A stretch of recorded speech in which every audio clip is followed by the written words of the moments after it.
Bonjour à toutes et à tous, aujourd'hui on se retrouve pour une nouvelle vidéo, cette fois-ci on va parler de Windows XP. Pourquoi? Tout simplement parce que ça fait maintenant 20 ans, à partir du 25 octobre de cette année 2021, qu'il sera sorti avec la version 1 évidemment de Windows XP, le 25 octobre 2001. Donc autant dire, ça date depuis un petit moment et il est resté quand même actif pendant 14 ans, ce qui en fait l'un des systèmes les plus longtemps actifs chez Windows. Jamais on a eu un système aussi bien apprécié de la part du grand public, des professionnels, des gamers aussi évidemment, et autant d'ordinateurs qui ont fonctionné sur cette version sur autant de temps. Ça a vu des générations et des générations. Il y a juste Windows XP 64 bits qui n'a pas fonctionné du tout et qui n'a pas démarré non plus. Il n'y a que la version 32 bits qui vraiment a fait des émules et la version que l'on verra ici présent juste après. Donc, voilà un petit peu ce qu'il en est. Donc on va aller dessus directement. Donc, hop. Déjà, je vais juste, et ça c'est le problème du matériel que j'ai, ça c'est totalement normal, remettre correctement l'écran, qu'on y voit un petit peu plus clair. Appliquer, oui, oui, je veux bien. Voilà, c'est plus clair. Donc, la version que j'ai là, je ne sais pas si vous vous rappelez de ce fameux thème qui est sorti de manière totalement légale, c'est la version Media Center. Voilà. Donc là, si je fais démarrer, oui, ça poste de travail, que je fais afficher système. Vous voyez que c'est une version Media Center, version 2002, Service Pack 2, tout ça. Donc je voulais récupérer une petite version un peu spéciale pour les 20 ans. Bon, 3 Go de RAM, on s'en fout. Si vous voulez, il y a 8 Go de VRAM aussi dedans, donc de mémoire vidéo, donc ça booste. Voilà, donc c'est vraiment une version que j'ai voulu récupérer qui est plutôt bien. La seule différence, c'est que j'ai pas compris, j'ai récupéré l'ISO de Media Center, mais je n'ai pas le Media Center. Voilà, ça c'est pas mal. J'ai regardé, vous pouvez regarder partout, hein, il y est pas, je vais dans accessoires, accessibilité et tout.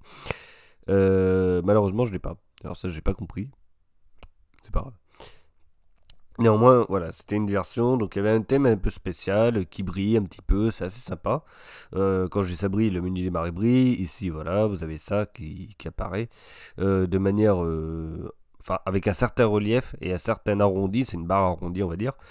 Et c'est vraiment sympathique ce thème, moi j'aime bien et c'est vrai que ça me met un petit coup de modernité, on va dire, dans Windows.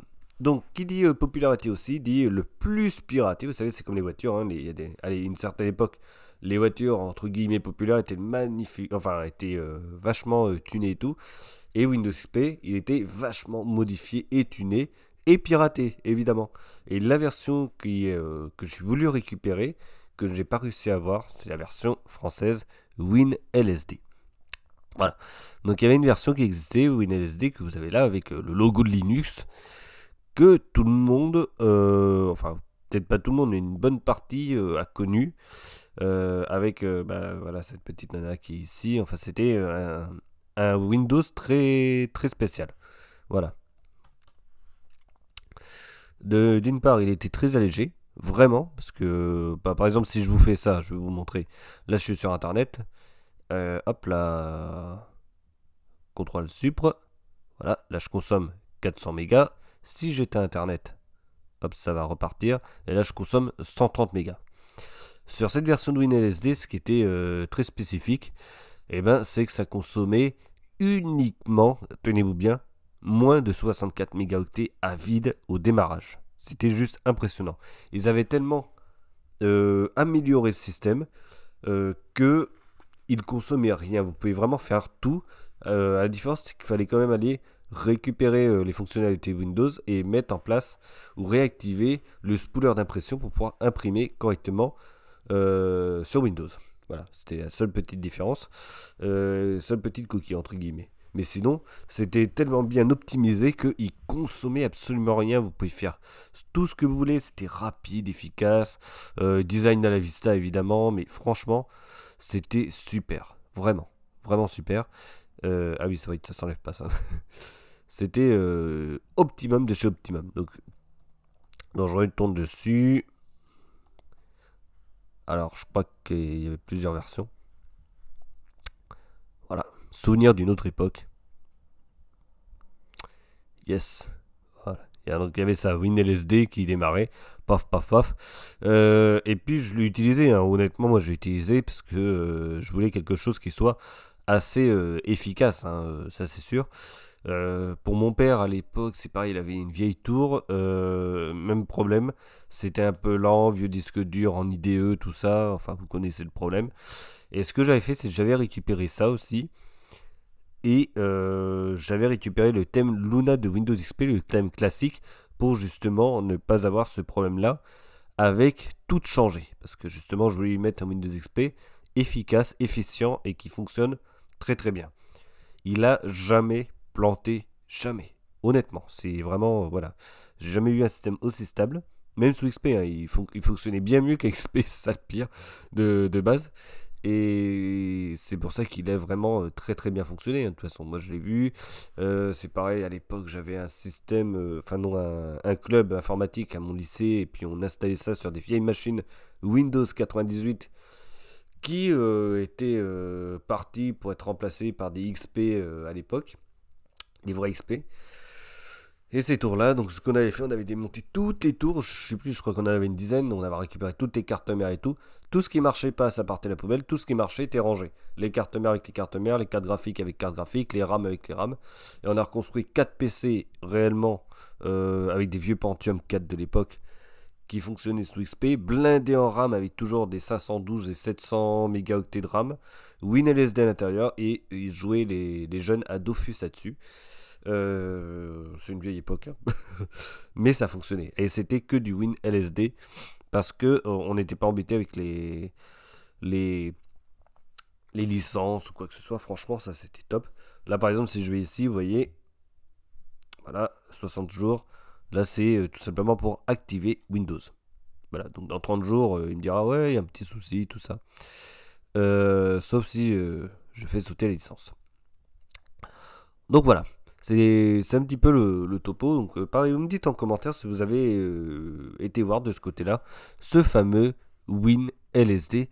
Après, il y en a eu plein d'autres, mais j'en ai testé, hein, évidemment. J'en ai testé d'autres, des Windows pirates, avec des thèmes à la Vista, tout ça. Ça valait rien en fait. Il n'y avait que celui-là qui vraiment était fait pour travailler et qui était vraiment fait pour être léger et stable. Voilà. Donc ça c'est clair. Voilà pour ce qui est un petit peu de Windows XP. Là, si je vais dans propriété, que je change le thème XP, hop, voilà, paf, voilà. Là vous avez le vrai thème Windows XP qui s'affiche là.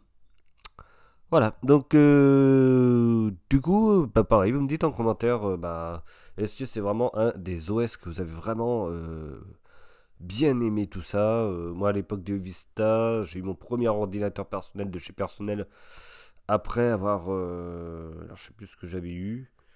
Euh, Bah, c'était mes 18 ans. Bref. J'avais mon premier ordi, c'est un Fujitsu Siemens, 3 Go de RAM sous Windows Vista à l'époque, Service Pack 1 qui buguait, qui était lent comme pas possible. Même s'il était beau Vista, bah c'est vrai, je suis repassé XP dessus. Et elle s'en sentait que mieux cette machine avec XP. Elle était faite pour XP. Et pourtant le processeur était en version 64 bits. Mais le problème c'est que sa AMD à l'époque il chauffait vachement et il n'y avait pas assez de place pour bien ventiler, pas assez de ventilo, pas assez de cuivre pour pouvoir faire passer et dégager la chaleur vers les aérateurs. Et Vista c'était pas possible. XP c'est beaucoup mieux, ça chauffait mais normalement donc voilà. J'avais remis XP et puis je crois que c'était une version LSD que j'avais aussi là-dessus, que j'avais récupéré. Voilà, à l'époque où j'avais mis le mien sous XP et puis mon père sous XP LSD aussi. Ça fonctionnait sous de la drogue ce truc. Voilà. Donc du coup, oui, vous me dites si vous voulez dans les commentaires, qu'est-ce que vous avez eu voilà, avec XP, tout ça, qu'est-ce que vous avez fait. Est-ce qu'il y en a encore qui fonctionnent sous XP? Je pense pas quand même. Euh, donc voilà, vous me dites. Après, bah, c'est vraiment le système que j'ai apprécié. Ensuite, il y a eu le 10. Voilà, il y a le 10 que j'aime bien et qui est, je trouve vraiment efficace. Voilà. Allez, on se retrouvera pour une prochaine vidéo. C'était une petite spéciale, voilà, les 20 ans d'XP. Donc, c'est juste pour faire un petit clin d'œil. Vu que la date arrive, ça c'est sûr. Et puis, je referai une vidéo aussi pour Windows 11. Vous dire ce que j'en pense maintenant que la vraie version est sortie. Allez, Ciao tout le monde, portez-vous bien, faites attention à vous et à bientôt.